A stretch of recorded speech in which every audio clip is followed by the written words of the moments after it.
내가 예수 그리스도의 이름으로 이곳을 주의 보혈로 덮노라.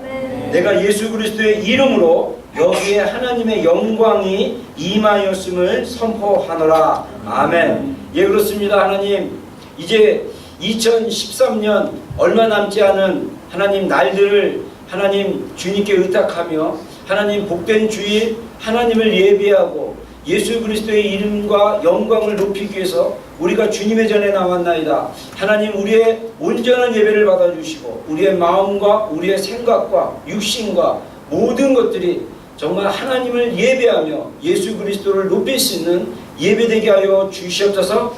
예수님만이 영광 받아 주시옵소서. 예수님의 이름으로 기도했습니다. 아멘.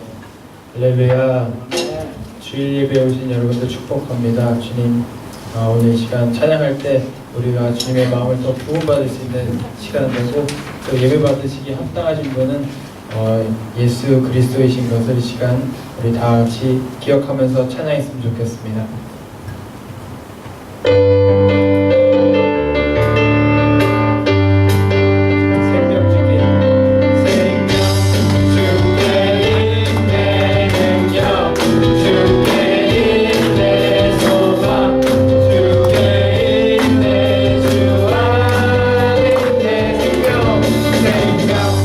주께 있네 능력, 주께 있네 소망.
주님 하늘의 문을 여는 예배가 되기 원합니다. 주님 성령을 허락하여 주시옵소서.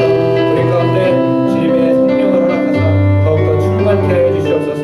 오늘 가운데 모인 주님의 자녀들 더욱더 주님의 마음을 알 수 있는 자녀들이 되게 주여 도와주시옵소서. 주님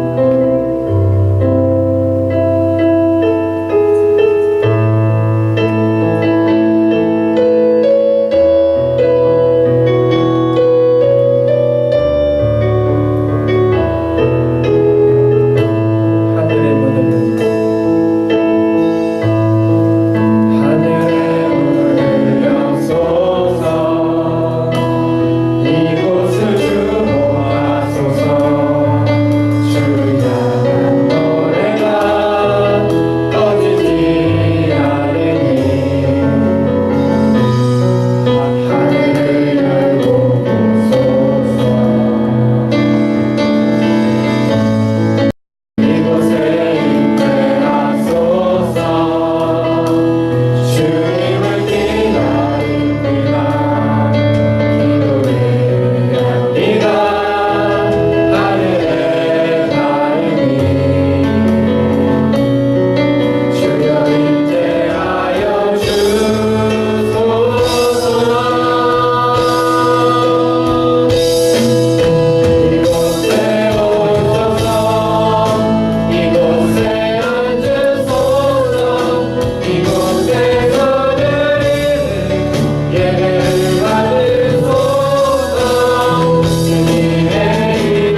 우리 교회 소식 좀 알려드리겠습니다.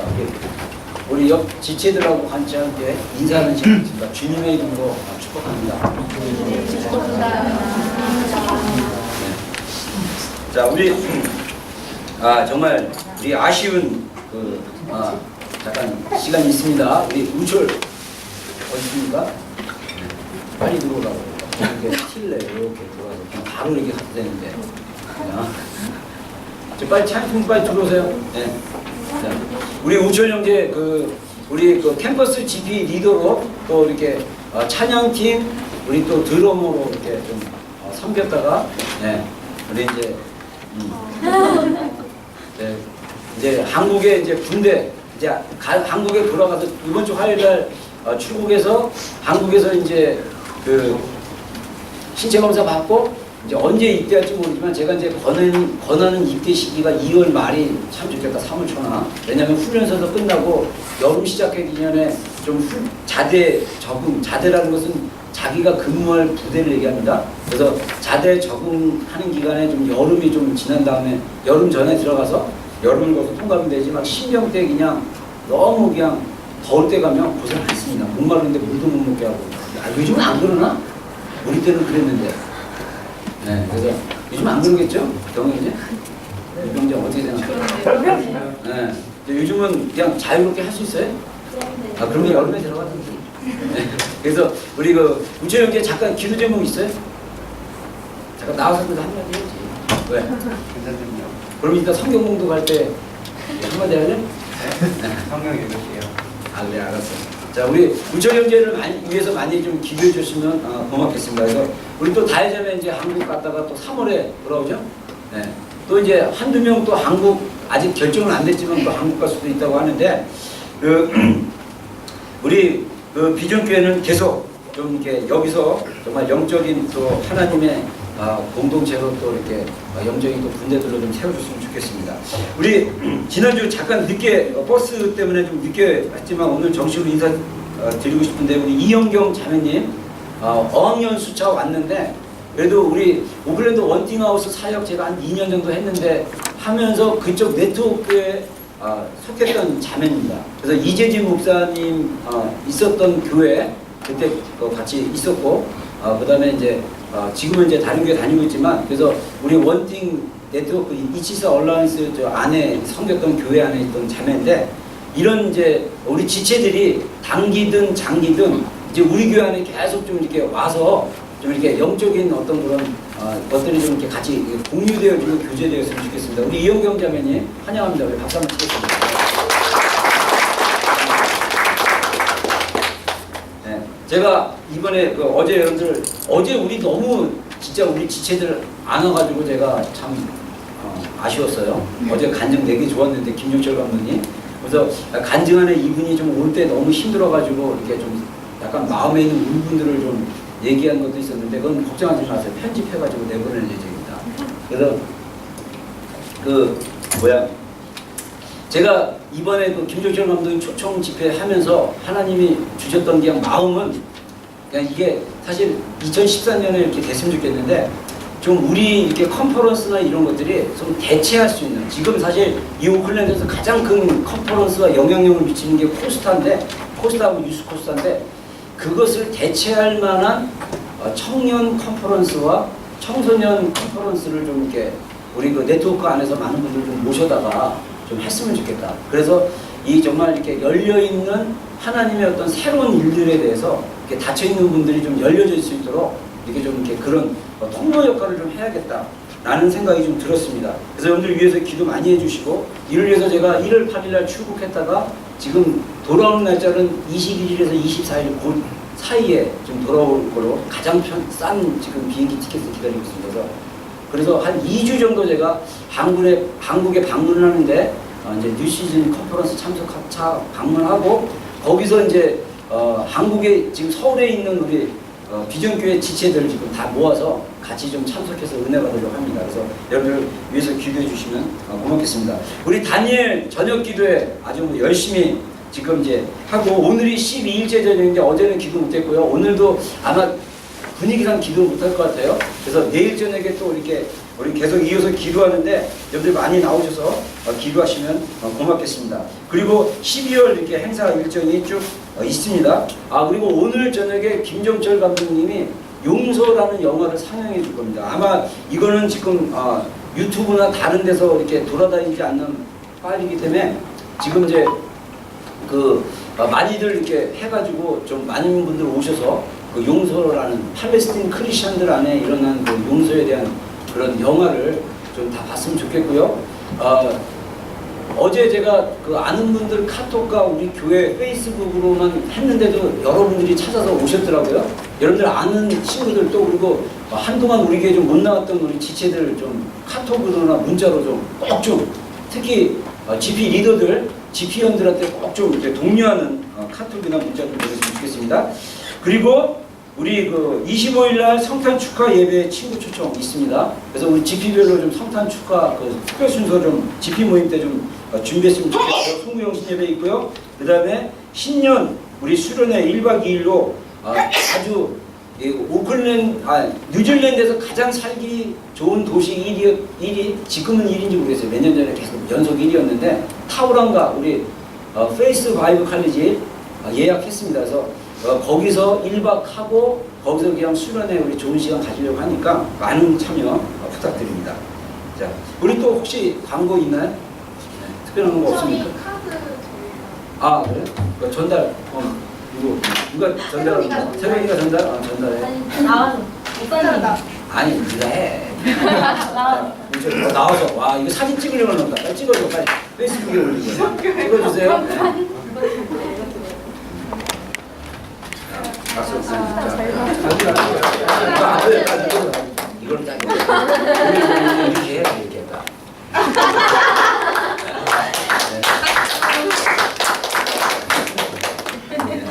네, 감사합니다. 자, 우리 합심기도 이렇게 주보 안쪽에 나오는 우리 5가지 기도 제목 있죠? 그래서 기도해 주시고 특별히 우리 12월 성탄 축하 예배 때 정말 하나님이 예비하신 지체들이 또 이번 크리스마스를 통해서 예수님을 알 수 있는 그런 영혼의 그런 축제의 시간, 감사의 시간이 될 수 있도록 한 가지 더 넣어서 우리 함께 합심으로 짧게 우리 좀 기도하는 시간 갖겠습니다. 기도하시겠습니다. 네, 하나님 감사합니다. 하나님 감사합니다. 우리가 이 시간에 주님 앞에 나옵니다. 주여 하나님 이아라마가 예수 이아라마 고로바라 하야야야야야야야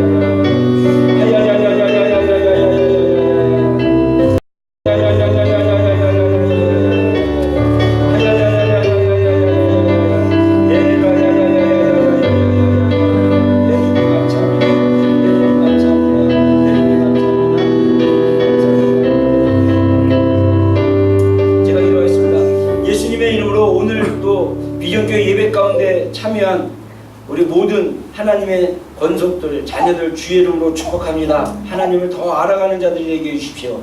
예수 그리스도의 강렬한 주님의 열정적인 사랑을 가슴에 안고 그 사랑대로 살아갈 수 있는 하나님 거룩한 신부의 자녀들이 될 수 있는 우리 비전교회 지체들이 되게 해주십시오. 하나님 오늘 여러 가지 환경 때문에 나오지 못하는 우리 지체들을 주의 이름으로 축복합니다. 정말 주님을 아는 자들로서 예배하고 주님을 높이는 자리에 우선순위를 둘 수 있도록 도와주시고 또 이들로 하여금 예배드리는데 어렵게 하는 모든 환경들 이것들이 마귀의 이런 것들로 이런 것이라면 정말 예수님의 이름으로 묻고 파쇄되게 하여 주시고 하나님 우리가 정말 예배하는 자리에 주님을 높이는 자리에 주님을 사랑하는 자리에 더욱 적극적으로 나올 수 있는 우리 지체들이 될 수 있도록 주님 축복하여 주시옵소서. 하나님 특별히 우리 우철이 이제 화요일날 한국으로 출국해서 이제 신체 검사 받고 하나님 훈련소 배치 받고 자대 배치 받고 만 2년이라는 시간 동안 대한민국 젊은이로 의무를 수행하는 그런 거룩한 부르심의 소명에 따라 하나님 갑니다. 주님 보호하여 주시고 여호수아에게 하나님 두려워하지 말고 담대히 하라 말씀하셨던 주님의 그 약속의 말씀을 붙들고 갈 수 있는 우리 귀한 우철 형제 될 수 있도록 주님 역사하여 주시옵소서. 하나님 이 시간 우리가 순서 따라 예물 드립니다. 주님 기뻐하시는 재정 되게 하여 주시고 드려지는 속죄들 주의 이름으로 축복합니다. 차고 넘칠 수 있는 주님의 놀라우신 축복을 누릴 수 있는 귀한 손길들 되게 하여 주시옵소서. 감사드리며 예수님의 이름으로 기도했습니다. 아멘. 아멘. 우리 찬양하면서 준비했습니다.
다니엘서 12장 1절로 4절입니다. 우리 우철 형제 대표로 공부하겠습니다. 구약성경입니다. 다니엘서 12장 1절로 4절.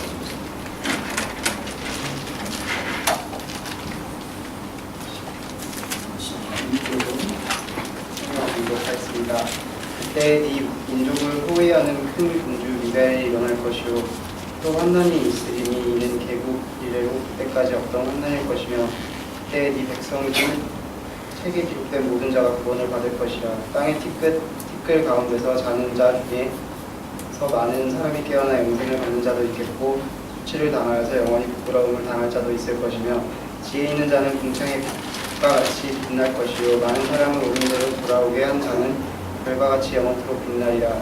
다니엘아 마지막 때까지 이 말을 감사하고 이 글을 공함이라. 많은 사람이 빨리 왕래하면 지식이 더하리라. 아멘. 아멘. 네.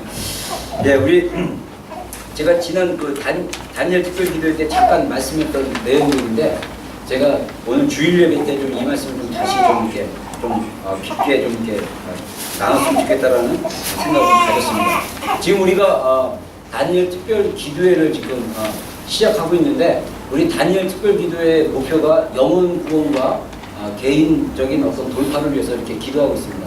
제가 21일 좀 우리 교회 지금 현재 수준에서 21일은 약간 무리였다라는 것을 이번에 하면서 제가 경험을 했고, 그 다음에 우리가 그래도 한 10일 기도회는 했었어요. 그렇죠? 동성애 그 반대를 위한 특별 저녁 기도회. 그때는 좀 다른 교회 청년들이 좀 참여를 해가지고 그때는 10일 동안 저녁이 진짜 너무 은혜롭게 매일 저녁 진짜 뜨겁게 이게 이렇게 지나갔었는데 제가 좀 그런 기대감을 가지고 이렇게 시작을 하다 보니까 이렇게 아직까지는 우리가 이렇게 좀 장기간 기도하는 그 정도 수준의 이렇게 공동체는 아닌 것 같지만 그래도 중요한 거는 여러분 우리가 기도하는 시간에 우선순위를 두고 기도하잖아요. 우리의 삶이 바뀝니다. 저는 우리 이렇게 교회 공동체 지체들뿐만 아니라 일반적인을 보면요, 많은 사람들이 감정적인 스트러글이 굉장히 심해요. 그래서 특별히 우리 교회는 특별히 그런 지체들이 많은 것 같아요. 그래서 그 감정에 의해서 행동을 하기 시작합니다. 내 감정이 다운되면 다 귀찮는 거예요. 그리고 자기 하고 싶은 걸 해요. 여러분 그거는 우리가 정말 예수님을 주인으로 모시는 삶하고는 좀 다른 삶이에요. 내 감정이 업 됐을 때는 주님을 따라가고 내 감정이 딱 다운됐을 때는 내가 하고 싶은 대로 하는. 이거는 저는 그런 레벨에서 우리가 좀 바뀌어야 되는데 우리가 영적 성숙 차원에서 봤을 때 여러분들 이게 뭐가 필요하냐면 정말 주님의 깊은 사랑을 들어가고 그리고 그 주님의 깊은 사랑에 의해서 내적인 나의 상처라든가 이런 것들이 사랑으로 압도적으로 나의 상처를 덮고 나아갈 때 물론 이제 좀 더 깊은 내면의 아픔이나 연약함 때문에 또 넘어질 수도 있고 돌아설 수도 있고 뭐 엎어질 수도 있지만 중요한 거는 적어도 예수 그리스도의 십자가에 흔들리지 않는 사람. 그래서 저는 이것을 단순히 그러면 내가 정말 예수님의 그 놀라우신 사랑을 경험했다라고 했을 때 그것을 외적인 내적인 경험으로 익스피리언스로 표현한다면 어떤 표현일까 했을 때 저의 경우는 정말 주님의 사랑이 20대 때 파도와 같이 밀렸을 때는요 일주일 내내 울었어요. 회개할 게 너무 많은 거예요. 근데 감사하게도 그때 회개했던 거는 하나도 기억이 안 납니다. 왜냐하면 주님이 다 도말하셨다고 합니다. 클리닝 했다고 했어요. 그때는요 새벽기도 때 저녁에 제가 기도실에서 기도하다가 주님의 사랑이 어느 순간에 계시로 열렸어요. 네가 나를 사랑하느냐? 먼저 내가 너를 사랑한다. 그 얘기를 듣고 정말 이게 밖에서 들리는 소리인 줄 알고 두리번거렸지만 내 내면에서 내적 음성으로 성령님을 통해서 성령님이 저에게 말씀하셨던 거였고 그 다음날 새벽기도 때 제가 기도할 때 갑자기 제 안에 감동이 어젯밤에 받았던 주님이 나를 사랑한다는 감동이 있어갖고 저도 모르게 감동이 그냥 새벽기도 때 오는 거예요. 여러분들 새벽기도 때 어떻게 하는지 아십니까? 기숙사 새벽기도 때 딱 예배 시작할 때 가가지고요 설교하는 동안 신학생들이 돌아오면서 설교합니다. 특히 졸업생들이.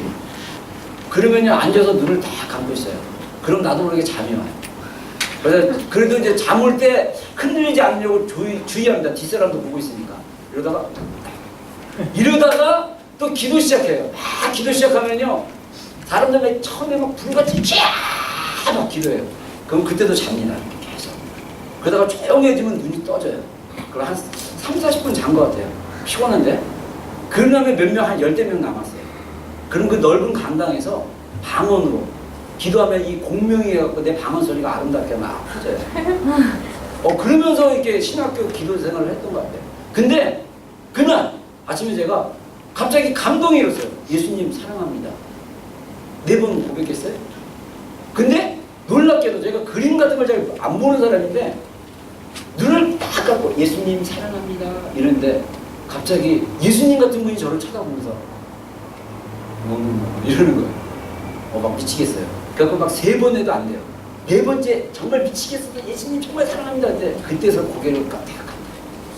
그리고 나서 제 안에 주님이 나를 사랑한다는 먼저 메시지를 받고 내가 주님을 사랑한다는 그 메시지가 교류가 된 다음에 제 안에 어떤 일이라면 회개의 역사가 일어났어요. 그래갖고 일주일 내내 회개를 하는데 미치겠어요. 막 새벽기도 때 우는데 주님 막 그러면 그냥 죄가 척척 그때는 여러분들 프로젝트가 없었어요. 그때는 OHP 아니면 OHP보다 더 높은 단계 그 프로젝트 저기 한 장씩 사진 찍어서 이렇게 하는 거 있어요. 그 사진 이렇게 탁 치면 사진 찍어갖고 조그만 사진에 넣어가지고 환등기에 넣으면 이렇게 딱딱 가는 거 있어요. 그리고 화면이 크게 보여요. 빛으로 해가지고 그것처럼 제 인생에 죄지었던 영역들이 쫙쫙쫙쫙 보이는 거예요. 그러면 막 구체적으로 예수님의 이름으로 이제 회개하면 이거 아니에요. 그냥. 아이고 주님 그러면 착 아이고 주님 착 죄송합니다 착 이래가지고 일주일 동안 정말 주님 앞에 회개를 했어요. 그리고 나서 주님의 사랑이 정말 깊게 내 안에 들어오는데 막 예수님 얘기하면 막 눈물 나고요. 그 다음에 막 수요일날도 수요예배 끝나고 아직도 그 장면이 저는 기억납니다. 캠퍼스 교정을 지나서 기숙사를 통과하는데 이 본관 건물 딱 지나서 교정을 저녁에 딱 통과하는데 갑자기 디모데후서 말씀이 딱 묵상이 되어진 거예요. 길을 걸는데 친구랑 같이 수요예배 끝나고 디모데후서에 사도 바울이 그 디모데후서가 사도 바울의 마지막 서신이고 영적인 아들인 디모데에게, 목사인 디모데에게, 목회자인 디모데에게 너는 겨울이 되기 전에 속히 나에게로 와라.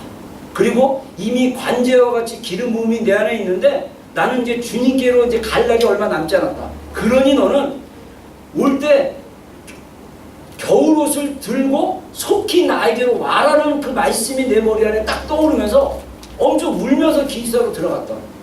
그러면서 사도 바울의 마지막 인생이 세상적인 기준으로 땐 비참한 인생이지만 그에게는 주님에 대한 그 열정이 식어지지 않는 그런 거를 주님의 말씀을 통해서 계속 젊은 시절에 깨우쳐 준 거예요. 어떤지 제가 옛날에 저한테 그러더라고요. 목사님 안에 식어지지 않는 열정이 있습니다. 저는 그 20대 때 받은 거예요. 여러분, 제가 이 나라 왔을 때 번아웃된 상태에서 왔고, 그 다음에 전에 재차 얘기하는 거지만 2년 전에 작년인가 박성욱 선교사의 그 되게 메시지 2번 그걸 들어서 제가 다시 한번 옛날에 주님을 사랑했던 20대 때 뜨거운 열정이 회복이 된 거예요. 저도 굉장히 힘들고요. 몇 번이고 정말 다 때려치고 싶고 힘들고 전혀 내색을 안 해서 그렇지 제 내면은 계속 스트로크를 했어요. 제가 사역을 하면서 여러분 설교하기 전에 제 안에 갈등 없이 설교한 적 있습니까? 아직 갈등 없이 설교한 적이 없는 줄 아십니까? 어쩔 때는요, 한국에 있을 때 사역하는데 예배 직전에 부부싸움이 일어나는 거예요. 와, 다 포기하고 싶어. 내가 이런 감정의 상태에서 무슨 설교를 하냐. 막 엄청 요단, 정말 내 마음에 엄청난 회오리가 폭풍이 치지만 그럼에도 불구하고 하나님의 말씀을 전해야 한다는 그런 위치 때문에 제가 제 감정을 뒤로 하고 주님 앞에 서요. 그리고 설교를 합니다. 그때 제가 깨달은 게 뭐냐면 설교는 여러분을 위한 설교가 아니라 나 자신을 위한 설교입니다. 이 설교를 통해서 다시 한번 내가 주님의 말씀을 듣는 자가 되는구나. 저는 그걸 알았어요. 그래서 저는 설교를 여러분을 위해서만 하는 것이 아니라 나 자신을 위해서도 합니다. 그래서 내가 설교하는데 내가 은혜를 받아야 돼요. 할렐루야. 내가 은혜를 받느냐 안 받느냐에 따라 내 설교는 잘했느냐 못했느냐 평가받을 수 있습니다. 여러분, 정말 저도 목회를 89년도 전도사 시절 시작해가지고 약 24년, 25년째 목회를 해오지만 하나님이 열어주지 않으면 닫혀있는 관점에서 목회를 할 수밖에 없는 거예요. 여러분, 전도하는 거 저한테 가장 약점입니다. 지금도 사실은 쉽지 않아요. 제가 9년 신학 공부하면서 F 받은 과목 하나 딱 있다는 건 개인전도 실습이에요. 야, 근데 다행히 군대 제대하고 다시 들었더니 그 F를 없애주셨어. 근데 그 과목이 1학점짜리였는데 군대 제대하니까 학교 이게 바뀌어가지고 패스냐 페일이냐 과목으로 바뀌었어요. 그래서 다시 페일했기 때문에 저는 군대 가기 전에 페일했기 때문에 다시 들으니까 패스로 했어요. P예요, P. 제가 9년 동안 공부하면서 유일하게 낙제받은 점수가 개인전도예요. 개인전도 그때 어려운 것도 아니에요. 3번 정도 개인전도 실습 브릿지를 배우거든요. 이분이 지금 우리가 예배라는 걸 모르나 봐요. 죄송합니다.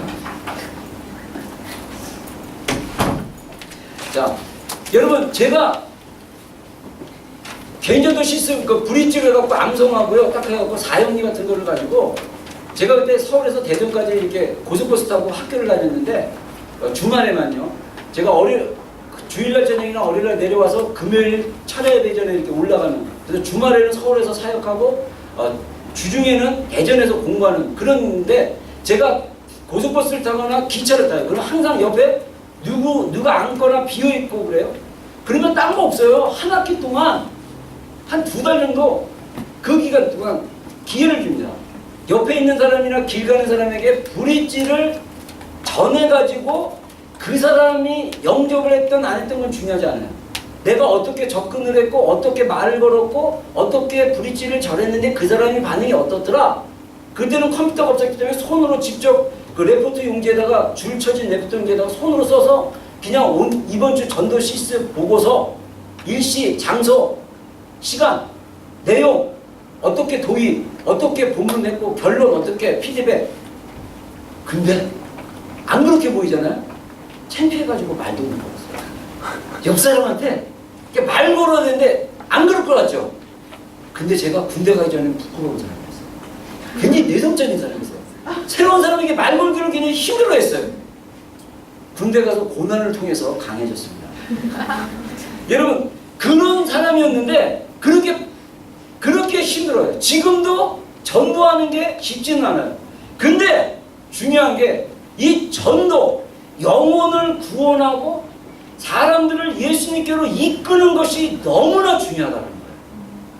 여러분, 오늘 다니엘서의 핵심 메시지가 그겁니다.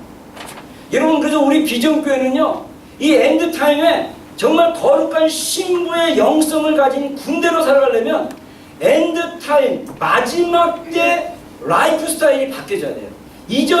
기존에 생활했던 신앙생활에서 벗어나서 정말 마지막 때를 살아낼 수 있는 삶의 스타일을 새롭게 만들어 가야 되는데, 저는 이것을 다니엘스 라이프 스타일이라고 얘기하고 싶어요. 다니엘의 생활 습관. 뭐냐? 영혼 구원을 중요시하는 거죠. 왜냐? 오늘 우리가 읽었던 본문에 보니까요, 그 부분에 대해서 강조하고 있기 때문입니다. 여러분, 다니엘서와 요한계시록은 묵시록이라고 얘기합니다. 묵시록은 뭐냐면 그 미래에 일어날 종말에 관련된 내용이라고 얘기합니다. 여러분, 그래서 이 묵시로 쓰여진 성경이 총 66권 중에 구약에서는 다니엘서, 신약에서는 요한계시록이 있어요. 그래서 이 마지막 인류의 종말, 세상의 끝이 어떻게 진행될 거고 어떠한 현상들이 나타날 거고 어떤 일들이 일어나게 될 건지에 대한 자세한 이야기가 요한계시록과 다니엘서에 쓰여졌다는 것입니다. 특별히 다니엘서 마지막을 보면 우리가 읽었던 본문에 포함해서 뭐라고 얘기하냐면, 다니엘아, 네가 이 말씀을, 다시 말해서 다니엘서 1장부터 이 12장 전개되는 이 내용까지, 특별히 예언의 말씀, 특별히 미래에 일어날 하나님의 주권적인 역사에 대해서 네가 이 말씀을 봉하라라고 해요. 클로즈하라고 해요. 이 성경 말씀을 사람들에게 가려지게 해라. 그리고 그때가 되면 이것이 오픈되어질 건데, 그때가 언제냐? 지식이 더하여지고 많은 사람들이 빨리 왕래하게 될 때다 라고 얘기하고 있습니다. 다시 말해서 다니엘서의 마지막 때 묵시에 대한 계시들과 예언들이 풀어지는 때가 어느 때냐? 마지막 때라는 거예요.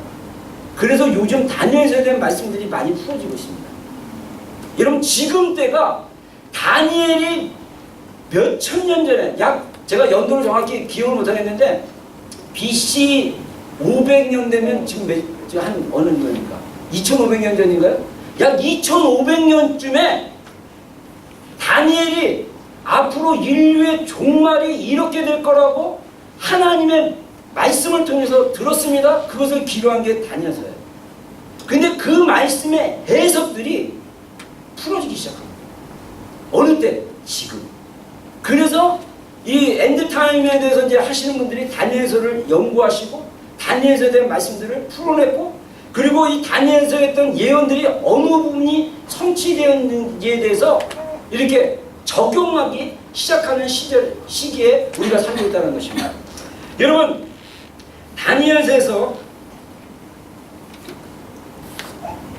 마지막 때 일어나는 여러 가지 현상에 대해서 이야기하고 있는데, 이게 다니엘만의 이야기가 아니라 사실은 성경의 여러 군데에서 동일하게 말씀하고 있다는 것을 우리가 볼 수 있습니다. 그래서 다니엘과 성경에서 말하고 있는 마지막 때, 제가 이 부분을 여러 번 설교하기 때문에 오늘 목사님 또 마지막 때에서 얘기하나 모르는데, 원래 포인트는 영혼구원입니다.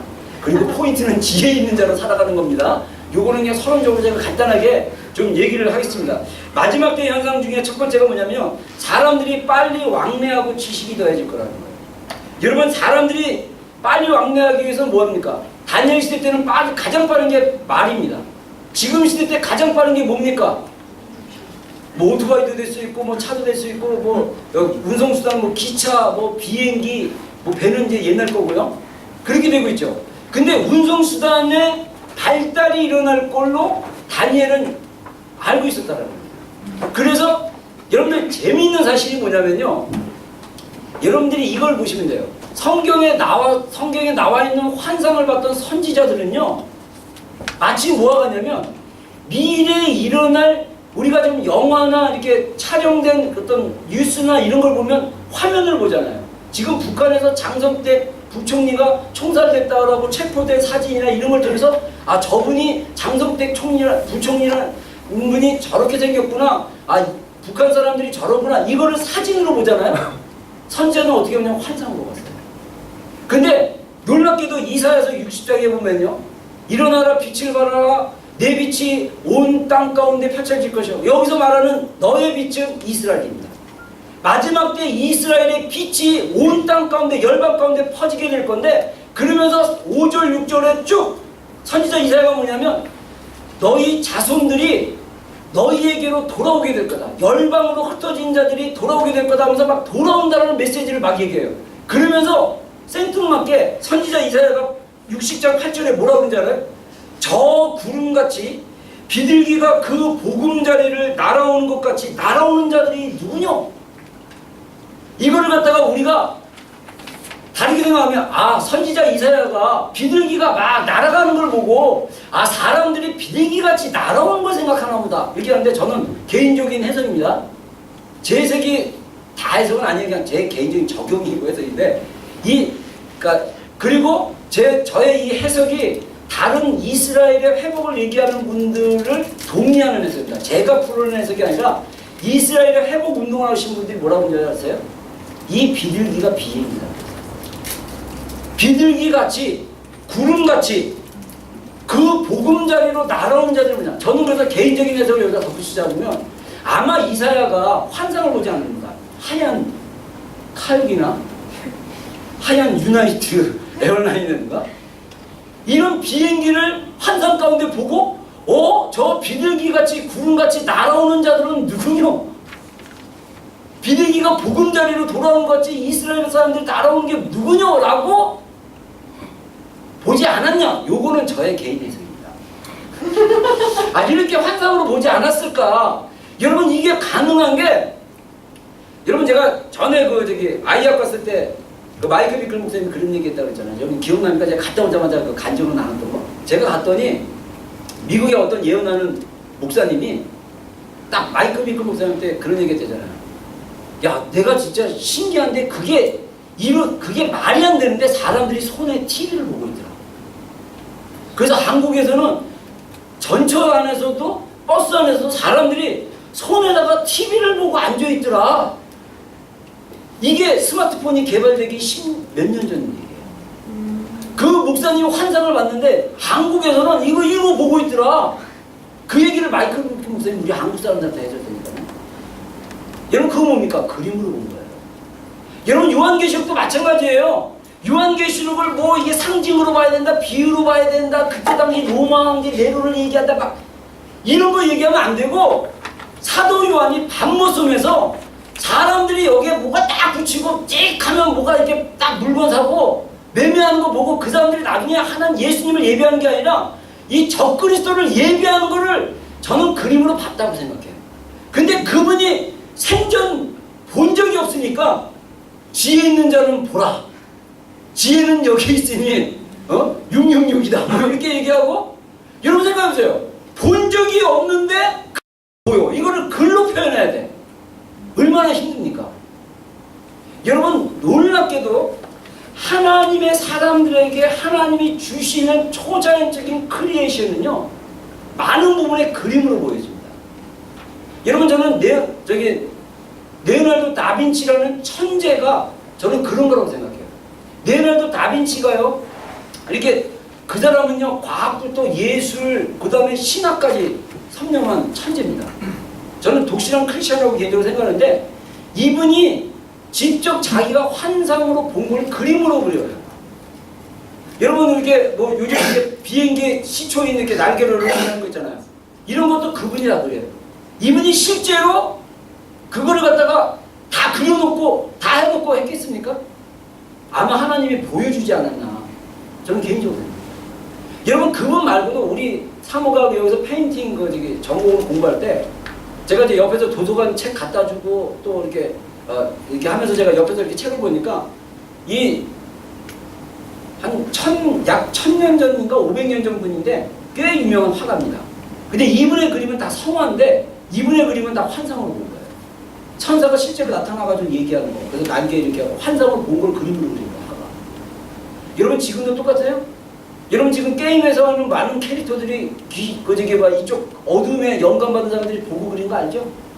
박성호 선수가 얘기했잖아. 미디어 시체에서. 기억 안 나요? 나죠? 영감을 통해서, 그림을 통해서 보는 거죠.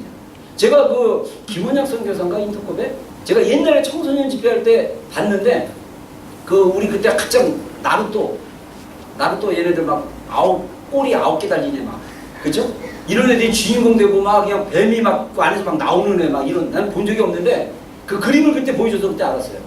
근데 그 나루토에 나와 있는 주인공을 그렸던 사람이 실제로 무서운 거나 이런 거를 굉장히 무서운 그림이거든요. 본 거를 그대로 그렸다. 그러니까 마귀도 무섭게 딱 자기를 보여주면서 너 이렇게 그려. 그러면 영감 받아서 그리면 사람들이 와 좋다 그러고 영적으로 쏠리는 거예요. 이게 치열한 영적인 싸움인 것입니다.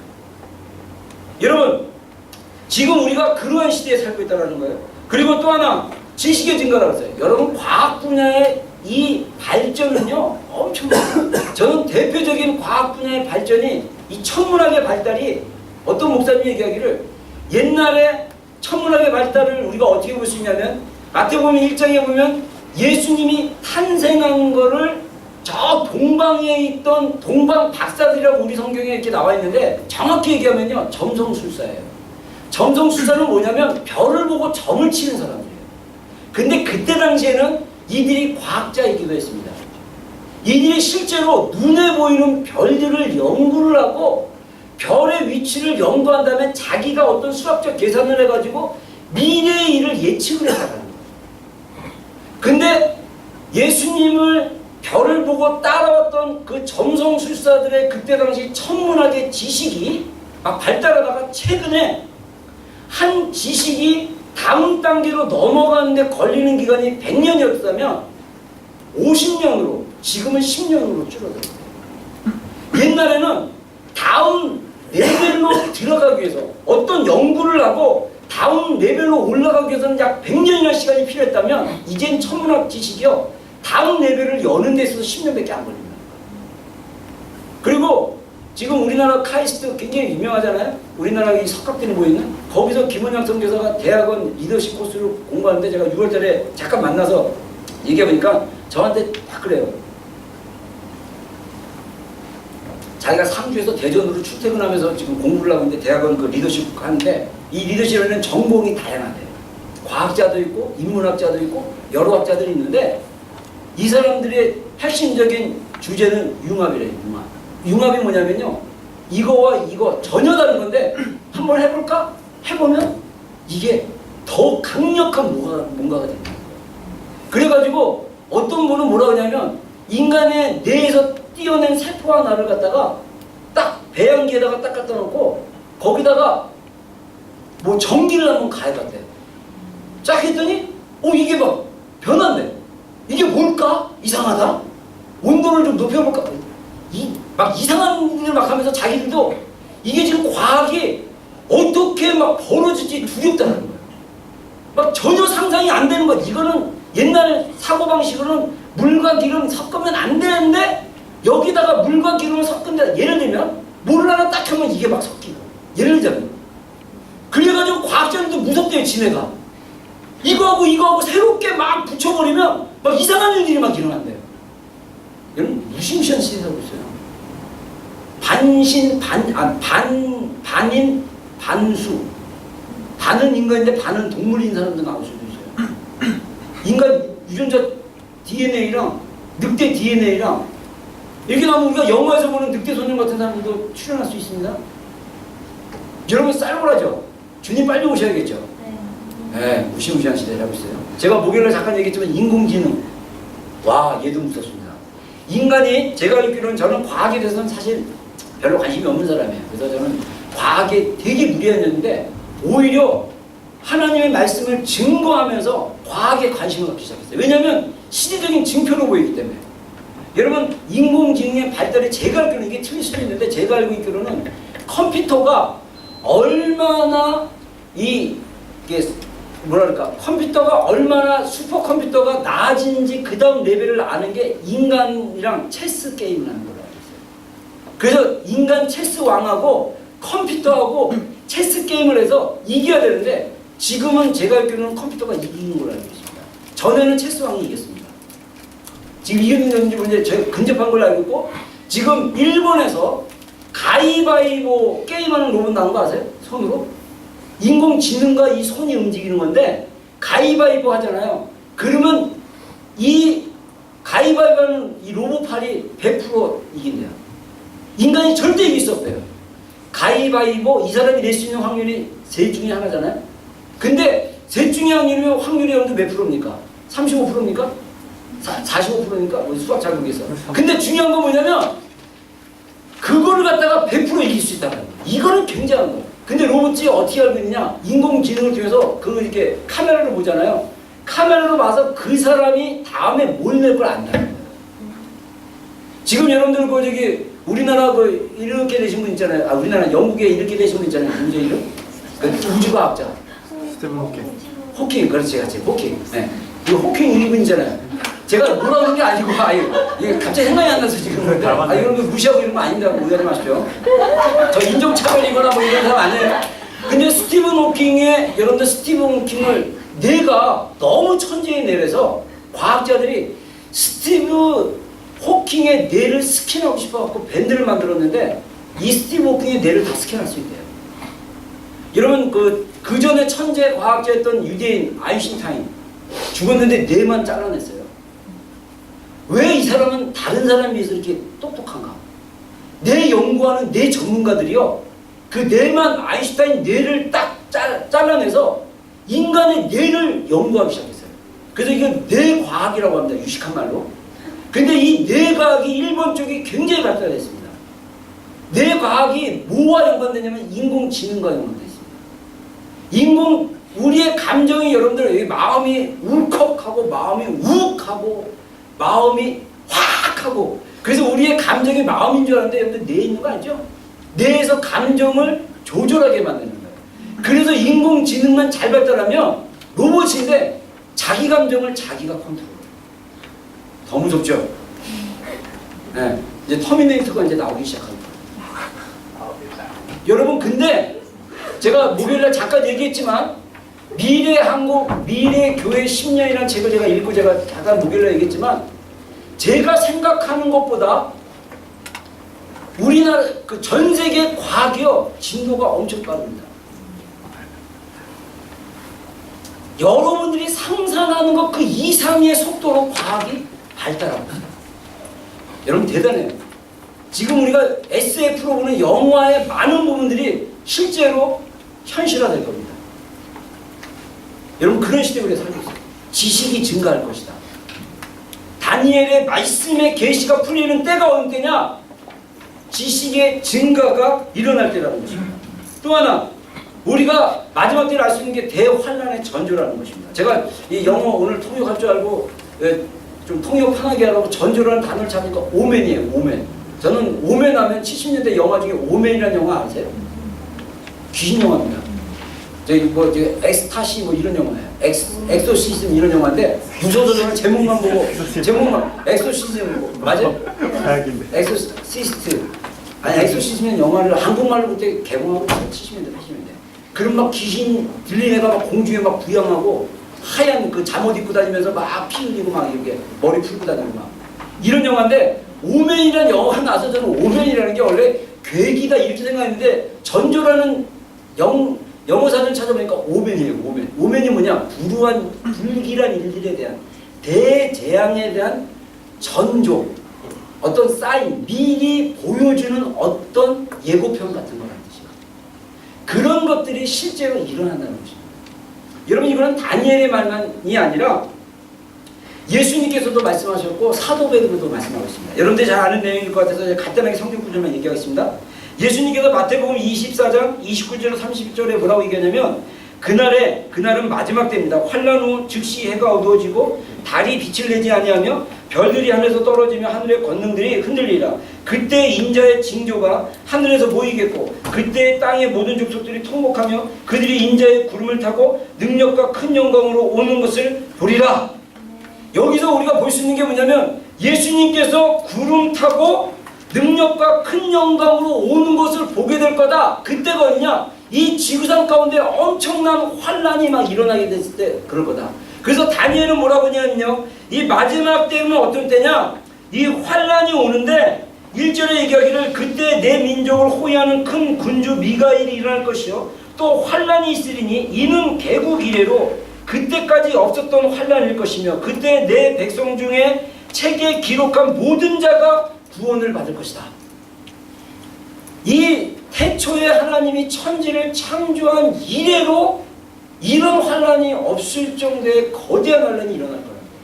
여러분 그런 생각하면 두려움이 오면 안 됩니다. 여러분 이거는 믿음이 없는 자들이 두려워야 되고 우리는 주님 오실 때가 다가왔으니까 우리의 라이프 스타일을 정말 마지막 때에 맞춰서 사는, 그래서 예수님만 사랑하는 그런 라이프 스타일로 바꿔야겠구나. 그렇다고 여러분들 뭐 직장 관두고 뭐 학교 때려치고 이거는 이단이고요. 직장 다니십시오.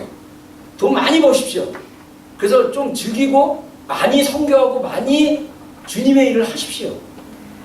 공부 열심히 하십시오. 좋은 직업 얻기 위해서 공부 열심히 하십시오. 하나님 나라를. 그 대신 여러분의 일상생활의 중심이 예수님이 되기를 바랍니다. 이게 환란을 준비하는 마지막 때 하나님의 거룩한 신부의 자세예요. 그러나 우리가 이런 일들이 어떻게 일어날 건지는 알고 있어야 되고 우리가 예측하고는 있어야 되지 않습니까? 왜? 예수님이 말씀하고 사도들도 그렇게 얘기하기 때문입니다. 여러분 사도 베드로는요 이런 얘기를 합니다. 베드로전서 3장 10절과 12절에 주의 날이 도적과 같이 오리니 그날에는 하늘이 큰 소리로 떠나가고 물질이 뜨거운 물에 풀어지고 땅에 그 중에 있는 모든 일들이 드러나려다. 하나님의 임하시기를 바라보고 간절히 사모하라. 그날에 하늘이 불에 타서 풀어지고 물질이 뜨거운 물에 녹아지려니와. 여러분 저도 개인적으로 이 베드로가 그림을 보지 않았나 이런 생각을 해요. 하늘이 불이 타려면 어떻게 되냐? 어느 게 가능합니까? 해성 떨어져야겠죠? 불의 해성들이 막 하늘에 불이 타야 돼. 이걸 어떻게 표현해요? 하늘에 불이 타는 게 뭡니까? 오늘날 과학으로 우리가 볼 수 있는 게 뭡니까? 그 아마겟돈 뭐 이런 이제 SF 영화 보면 그러잖아요. 막 해성이 막 불같이 막 떨어지잖아요. 그런 것이 아닐까? 저는 굉장히 그렇게 하고 물질이 뜨거운 불에 녹아지는 거예요. 물질이라는 것은 땅의 표면이라고 할 수 있어요. 여러분 땅의 표면을 녹으려면 뭘로 녹여요? 마그마 아닙니까? 마그마 일어나려면 어떻게 됩니까? 화산이 폭발되어지고 이 폭발한 뜨거운 마그마가 막 이러면 녹아지는 거예요. 이거를 저는 개인적으로 베드로가 그림으로 보지 않았는가? 개인에서. 여러분들이 동의 안 해도 아무 상관없어요. 이건 개인 해석입니다. 그렇게 생각합니다. 여러분 이런 메시지들을 우리에게 주는 이유가 뭡니까? 우리가 마지막 때 우리의 삶의 기준을 어디에다 두고 살 건지를 초점 맞추라고 성경이 교훈하고 있다는 것입니다. 마지막에 그 전조에 대해서 여러 가지가 다른 것들이 있지만 다니엘서에 나와 있는 말씀을 중심으로 했을 때 영혼의 대추수가 일어납니다. 오늘 우리가 읽었던 2절 한번 보겠습니다. 2절 같이 한번 읽겠습니다. 2절 시작. 땅의 들끓 가운데서 자는 자 중에 많은 사람들이 깨어나 영생을 받는 자도 있겠고 수치를 당하여서 영원히 부끄러움을 당할 자도 있을 것입니다. 우리 2절 여러분만 읽겠습니다. 시작.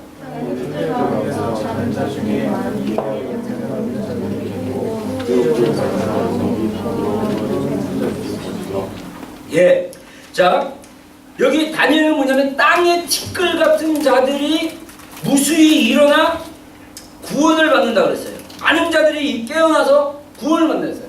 여러분 티끌 우리가 보통 인생을 얘기할 때 뭐라 그럽니까? 우리 인생을 좀 이렇게 하급 인생으로 할 때 이 잡초 같은 인생, 뭐 개똥 같은 인생, 개똥이나 잡초보다 더 비참한 인생이 뭐냐면 티끌 같은 인생이에요. 여러분 티끌은 뭡니까? 먼지 같은 인생이에요. 우리 몸에 먼지가 묻었어요. 티끌이라는 것은요, 이 한국 표현으로 얘기했을 때 이렇게 재를 이게 뭐 이렇게 나무 같은 걸 태웠는데 이 나무 이 재 같은 게 머리에 이렇게 떨어지거나 뭐 이렇게 먼지를 털었는데 이 먼지 이게 알갱이가 내 몸에 이렇게 붙었을 때 우리가 티끌 같다라고 얘기를 하거든요. 근데 이런 거는요 훅 불면 없어지는 거예요. 그래서 인생이 어떤 인생이냐, 훅 불면 한 방에 가는 인생. 얼마나 비참합니까? 여러분들 제일 싫어하는 인생이죠. 누가 바람으로 하면 내 인생 끝이야. 그런 인생이라 할지라도 하나님이 마지막 때에 많은 자들을 예수님 믿는 자들로 깨어나게 하실 거라는 거예요. 어떻게 이게 가능합니까? 여러분 예언사역하는 분들 중에 많은 분들이 뭐라고 얘기하냐면요, 앞으로 영혼의 대추수가 일어나면 약 10억 명의 정도들이 예수님께로 돌아올 거라고. 여러분 영혼의 대추수가 일어나면 그 다음 환란입니다. 환란 전조전에 하나님이 영혼의 대추수를 일으키실 거예요. 여러분 성경에 보면 영혼의 대추수에 대한 구절들이 군데군데 나옵니다. 예를 들면 마태복음에 예수님이 마태복음 13장에서 씨 뿌리는 비유하고요. 그 다음에 하나님 나라는 겨자씨와 같다, 하나님 나라는 모와 같다 그러면서 하나님의 나라에 대한 설명을 쭉 한 다음에 뒷부분에 뭐라고 얘기하냐면요, 예수께서 가라사대 가라지를 뿌리는 자는 마귀요 추수 때에는 세상 끝이요 추수꾼은 천사다 얘기해요. 여러분 우리 교회 안에 오늘날 기독교 안에 가라지들이 많이 뿌려졌어요. 이 가라지는 뭐냐면 우리가 말하는 이단입니다.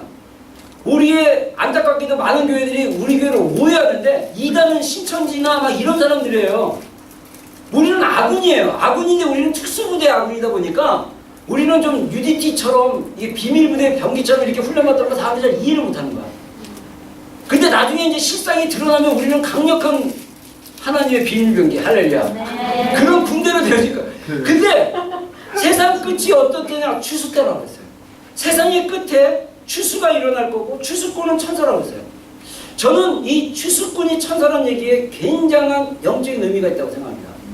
여러분 어제 김유철 감독님이 간증하면서 자기가 이제 4번째 영화 증언이라는 영화를 지금 50% 정도 찍고 그 영화가 이제 빠르면 1년 안에 이제 개봉될 거라 그러는데 자기가 100명 중에 유대인 중에 예수님을 만난 사람을 100명 정도 인터뷰했다면 80명 정도가 정말 초자연적으로 예수님이 그 개인에게 직접 나타나셔가지고 말씀하시고 눈물을 흘리시고 막 이래가지고 경험했다고 얘기하지 않습니까? 어제 안 왔던 사람들에서 그분에게 들은 그 얘기를 들어보면요, 어떤 유대인이요, 저도 통곡의 벽 가봤지만 통곡벽은요 24시간 오픈되어 있습니다. 이 통곡벽은 어떤 벽이냐면 AD 70년에 로마 장군이었던 디도가 이 하도 이스라엘이 그때 로마가 다스리고 있던 속국이었는데 하도 이스라엘이 반항을 하니까 군대를 이끌어갖고 이스라엘을 완전히 멸망시켰습니다. 그래서 예루살렘에는 유대인들을 다 쫓아냈어요. 그래서 AD 70년 이후로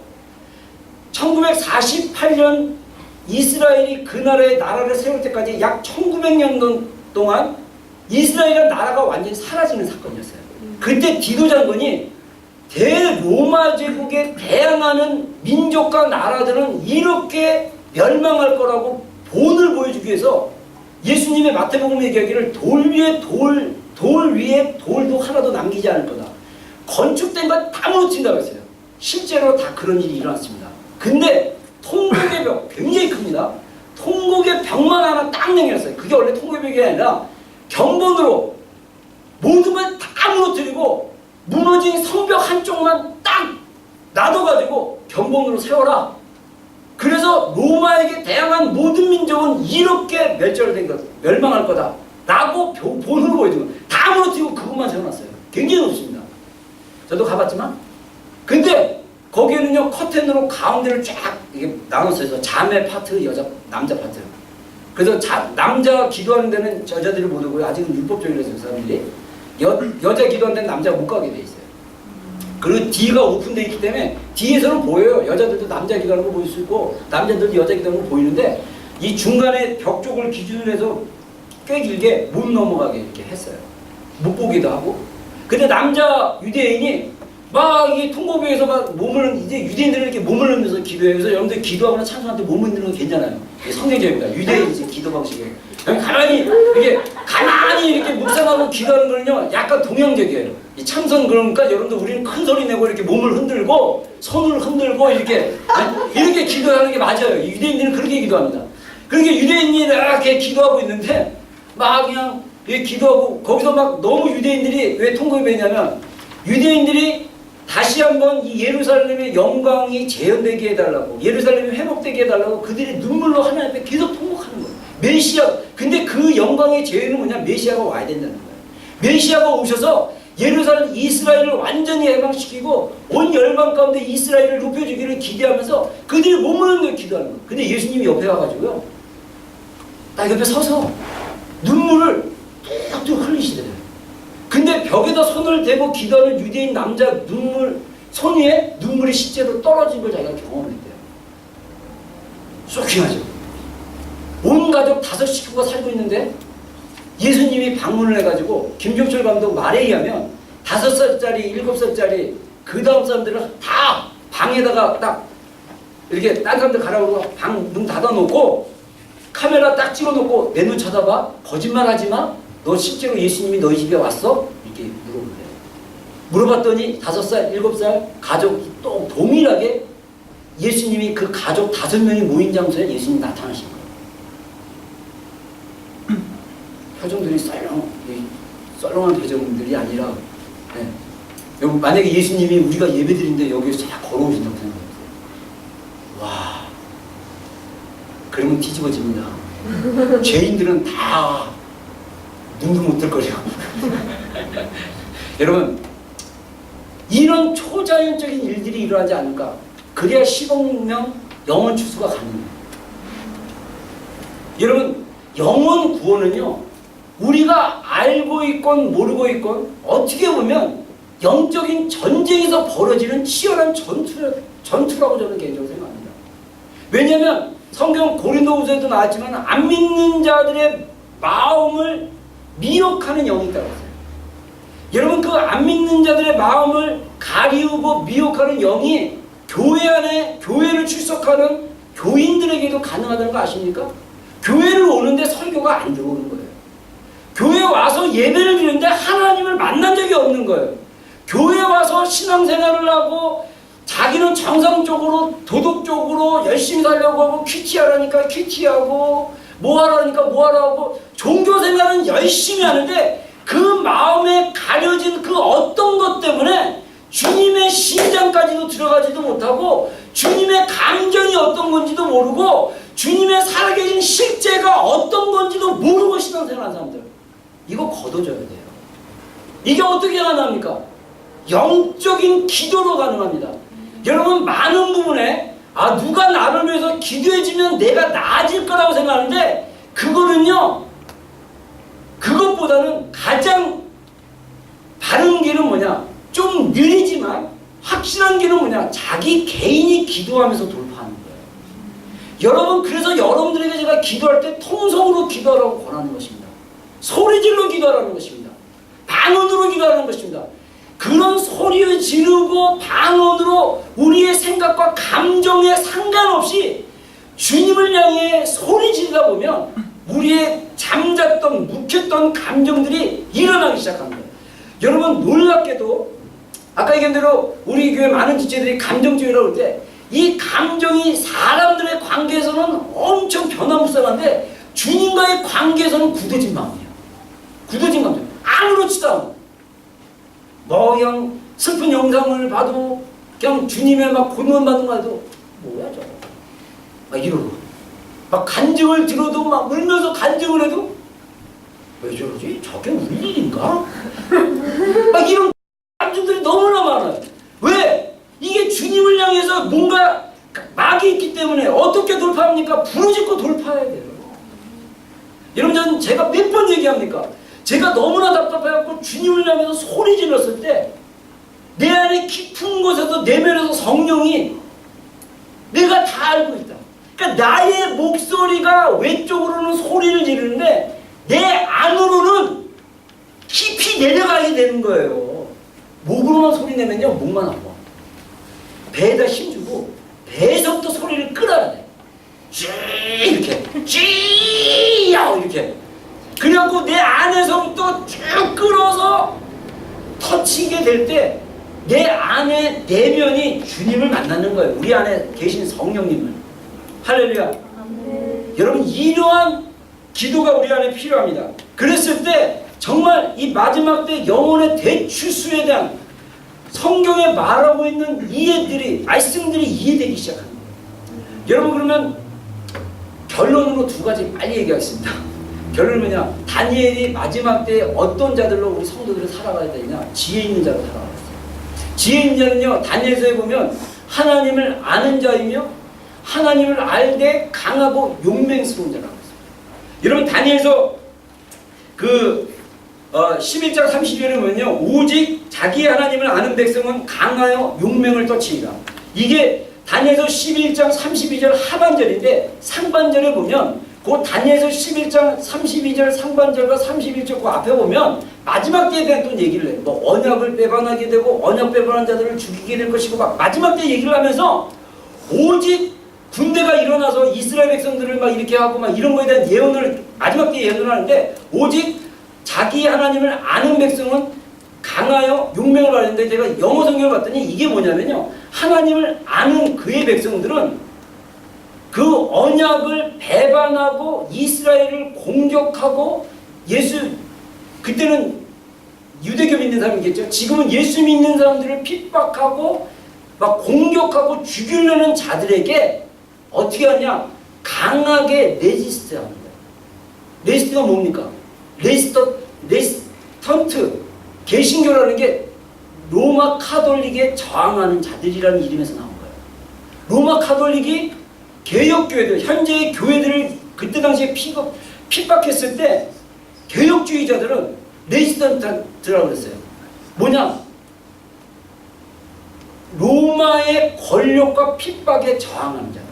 여기서 강하고 욕망하는 건 뭐냐면요, 국권이 서서 그것에 대해서 저항과 그 핍박과 환란에 대해서 저항하는 것이에요. 여러분 우리가 이제는요, 우리의 영적 싸움이 그렇게 하나님의 일을 해나가는데 핍박이 올 수 있어요. 어려움 올 수 있어요. 공격 올 수 있어요. 어떻게 합니까? 국권이 서서 저항하면서 뚫고 나가는 거예요. 마치 뭐가 같냐면요, 여러분들 영화, 저도 영화 꽤 좋아하는 사람인데 저는 특히 전쟁 영화 같은 거 좋아합니다. 근데 옛날 영화를 보면 방패조가 있습니다. 방패조가 쫙 앞에 있으면 막 밀고 들어가는 거예요. 밀고 막 이렇게 막고 막 하거나, 기마대는 어떻게 하냐? 기마대는 말을 딱 타고 중앙돌파, 우리 경미가 그 교회 페이스북에 올린 것처럼 중앙돌파로 해가지고 그냥 쫙 이 악의 무리들이 쫙 서 있는데 기마대가 중앙돌파로 쫙 돌파하는 거예요. 저는 방패조 갖고 막 화살 쏘고 막 때려도 전진 앞으로 갖고 딱 갖고 쫙 짜가지고 차차차. 제가 의무경찰이었던 게 얼마나 감사한지 몰라요. 그 방패 들고 훈련을 했잖아요.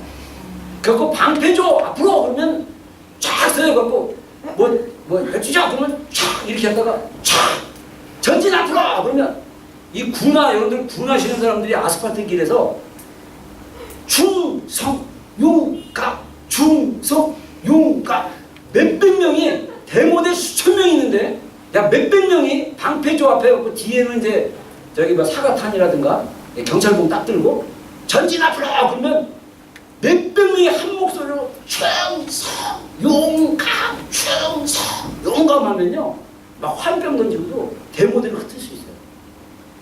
여러분 이런 강력한, 우리가 이런 강력한 사람들로 세워지려면 하나님을 아는 자들이에요. 하나님을 안다는 건 그분의 신장, 그분의 보좌, 그분의 은혜 안에 머무는 자들이 된다는 것입니다. 마지막으로 지혜 있는 자는 어떤 자들이냐? 많은 영혼을 옳은 데로 데려오는 자. 여러분 옳은 데가 어디입니까? 예수님입니다. 요한복음 14장 6절에 뭐라 합니까? 예수께서 가라사대 내가 곧 길이요 진리요 생명이니 나로 생명이다라고 얘기해요. 그래서 예수님이 내가 길이고 내가 진리고 내가 생명이다. 많은 사람들을 예수님께로 이끄는 자들이 돼야 돼요. 여러분들이 만약에 정말 우리 비전기에 거쳐간 사람들도 많지만 여러분들이 정말 예수님께로 계속 붙어있고 예수님 따라가면요 저는 하나님의 나라에서 지혜로운 자예요. 할렐루야. 많은 사람들을 옳은 대로 이끄는 자. 할렐루야. 그래서 우리 교회는 리더들의 교회가 돼야 되는 거예요. 자, 따라하겠습니다. 리더는 많은 사람들을 예수님께로 이끄는 자들이다.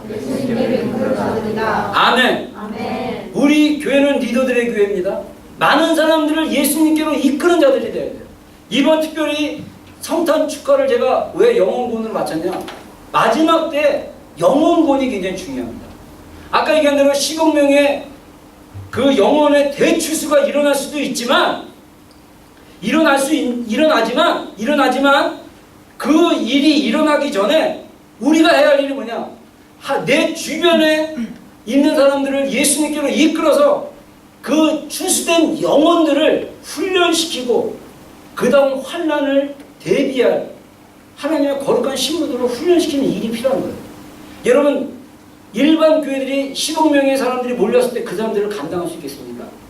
천사 얘기하면 이상하게 보는 교회에서 천사가 여기 예수님 믿으라고 해서 제가 예수님 믿고 지금 교회 왔습니다. 그럼 그런 사람들이 환영받겠어요? 저 이단 아니야? 마가다라 꽝 아니야? 천사 동원하는 거 보니까 이렇게 생각할 수 있어요. 여러분, 정말 우리가 지혜 있는 자, 저는요 정말 여러분들에게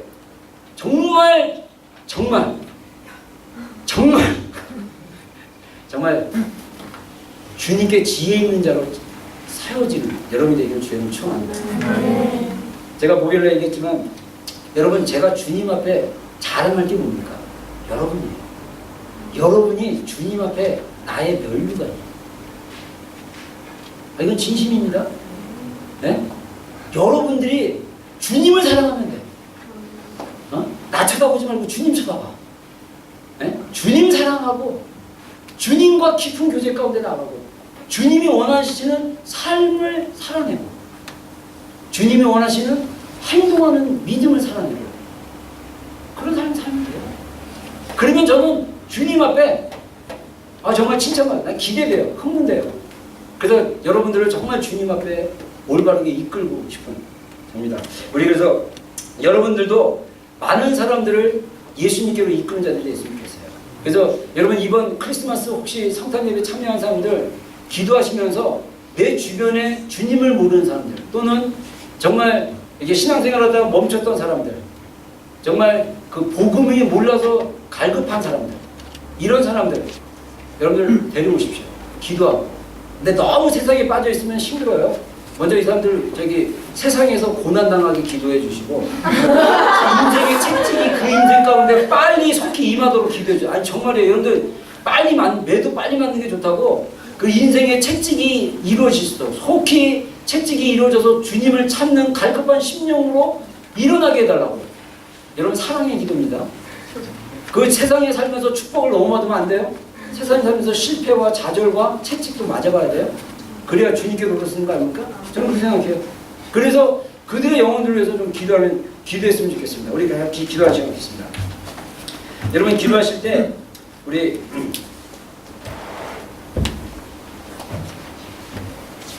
여러분 정말 하나님 앞에 지혜 있는 자로 정말 쓰고 싶습니까? 하나님을 아는 자들이 되어야겠습니다. 그리고 많은 영혼들을 예수님께로 이끄는 자들이 되어야겠습니다. 그래서 내가 그러한 사람이 되게 해달라고 먼저 기도하시고, 두 번째로 우리 주변에 예수님이 필요한 사람들, 예수님이 필요한 영혼들을 위해서 우리가 중보하고 그들이 예수님을 알고 예수님께로 돌이키는 인생이 되게 해달라고 우리 한번 짧게 기도하는 시간 갖겠습니다. 기도하시겠습니다. 예수님,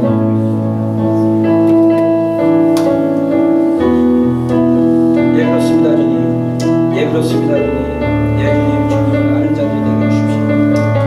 주님, 주님을 더 깊이 알아가고 정말 주님, 그렇습니다.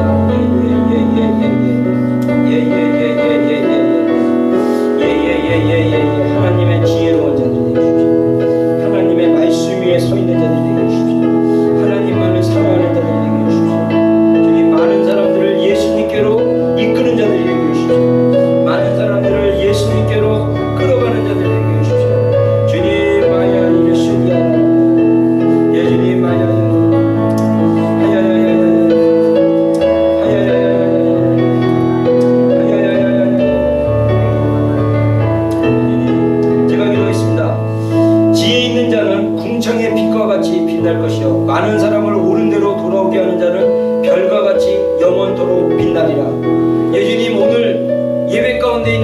거대한 지체들, 또 비전교회 가운데 속한 모든 하나님의 자녀들이 하나님 하늘의 별과 같이 빛나는 인생들이 되게 하여 주시옵소서.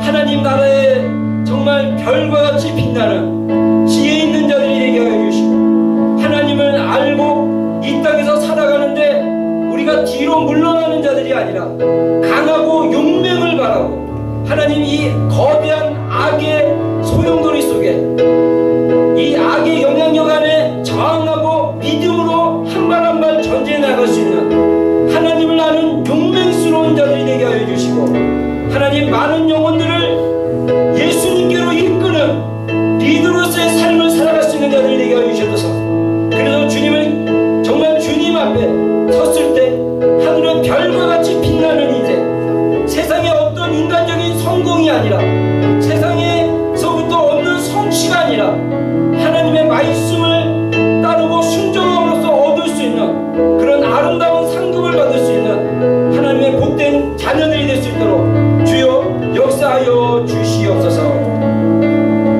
여호와는 내게 복을 주시고 너를 지키시기 원하며 여호와는 그의 얼굴을 내게로 비추사 은혜 베푸시기 원하며 여호와는 그 얼굴을 내게로 향하여 두사 평강 주시기를 원하노라. 지금은 우리 구주 예수 그리스도의 크시며 하나님 아버지의 극진하신 사랑과 성령님의 내주하심과 교통하심과 함께하심이 비전교회에 속한 모든 권속들과 오늘 예배 가운데 있는 모든 자녀들 가운데 지금부터 영원토록 함께하시기를 간절히 축원합니다. 아멘.